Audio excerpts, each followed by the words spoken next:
এই ভিডিওটার মাধ্যমে সমীকরণ কাকে বলে, সমীকরণের উদাহরণ, সমীকরণ কয় প্রকার, সমীকরণের সমাধান করব কি করে, এবং যে কোনো সমীকরণকে সমাধান করার নিয়মটা কি, পুরো ধারণা কমপ্লিট করব এই ভিডিওটার মাধ্যমে। অর্থাৎ সমাধানের পুরো ধারণা কমপ্লিট করব। আর সমাধান কাদের হয়, কোনগুলোর হবে না, কোনগুলোর হবে, সমস্ত ধারণা কমপ্লিট হবে এই ভিডিওটার মাধ্যমে। দেখতে থাকো, আমাদের চ্যানেলকে সাবস্ক্রাইব করে নেবে, লাইক অবশ্যই করবে। ভিডিওটা ভালো লেগে থাকলে লাইক করলে আমাদের ভিডিও করার মোটিভেশনটা আরো বেড়ে যায়। শুরু করছি আজকের ভিডিও। আজ আমরা সমীকরণ গঠন এবং সমাধান শিখব। সমীকরণটা কি?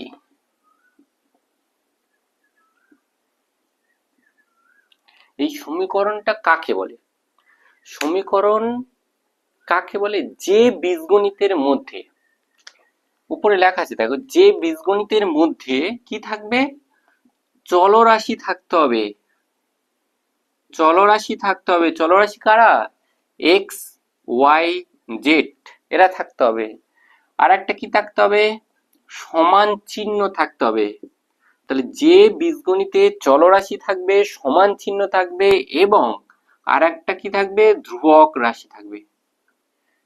এই তিনটে জিনিস যেখানে থাকবে সেটাকে বলা হবে সমীকরণ। তাহলে সমীকরণ কাকে বলে? যে বীজগণিতে চলরাশি, সমান চিহ্ন আর ধ্রুবক রাশি থাকবে তাকেই বলা হবে সমীকরণ। সমীকরণ এই ধ্রুবক রাশি মানে কি? সমস্ত সংখ্যা, যে সংখ্যাগুলো আমরা ব্যবহার করি, এই সংখ্যা থাকতে হবে, সমান চিহ্ন থাকতে হবে, চলরাশি থাকবে। দেখো তো এটা সমীকরণকে বলা যায় 2x = 0। দেখো তো এখানটা কি কি আছে, এটা চলরাশি আছে কিনা? এই তো আছে। সমান চিহ্ন আছে, হ্যাঁ আছে। ধ্রুবক রাশি আছে, উপর দুটো আছে। তাহলে এখান থেকে বোঝা গেল এটা তাহলে কি হবে? সমীকরণ। বোঝা গেল সমীকরণ কাকে বলে। তাহলে সমীকরণ কাকে বলে? যে বীজগণিতের মধ্যে চলরাশি, ধ্রুবক রাশি আর সমান চিহ্ন থাকবে তাকে বলা হয় সমীকরণ। সমীকরণ গঠন। সমীকরণ গঠনটা কিভাবে করব দেখে নাও। এই সমীকরণ গঠন করতে গেলে সমীকরণ কাকে বলে বুঝে গেছি। এবার সমীকরণের মধ্যে দেখো সমান চিহ্ন আছে, চলরাশি, ধ্রুবক রাশি আছে। তাহলে কোনো একটা অঙ্ক, লেখা অঙ্কের মধ্যে সমীকরণ গঠন করতে গেলে নিয়মটা বলে দিচ্ছি, দেখে নাও, সবাই তুলে নেবে। সমীকরণ গঠন করার নিয়ম হচ্ছে, প্রথমে নিয়ম, লেখা অঙ্কের দেখবে শেষে উত্তর চাইবে, একটা বড় একটা লেখা অঙ্ক, শেষে একটা উত্তর চাইবে, যেটা উত্তর চাইবে সেটাকে আমরা এক্স ধরে নেব। তাহলে আমাকে এই সমীকরণ গঠনে লেখা অঙ্কের মধ্যে এক্স ছিল না কিন্তু, তাহলে যে লেখা অঙ্ক আছে ওই লেখা অঙ্কের শেষে যে উত্তর বার করতে হবে সেটাকে আমরা কি ধরে নেব? এক্স। তাহলে এই জন্য প্রথমে নিয়মটা দেখো, যার মান বার করতে দেবে তাকে আমরা এক্স ধরে নেব। তাহলে চলরাশি পেয়ে গেলাম। দ্বিতীয় নিয়মটা দেখো, এই যে চলরাশি তো ধরে নিলাম, এই চলরাশি দিয়ে বাকি যারা আছে তাদের সবার মান বার করে নেব। কি বললাম?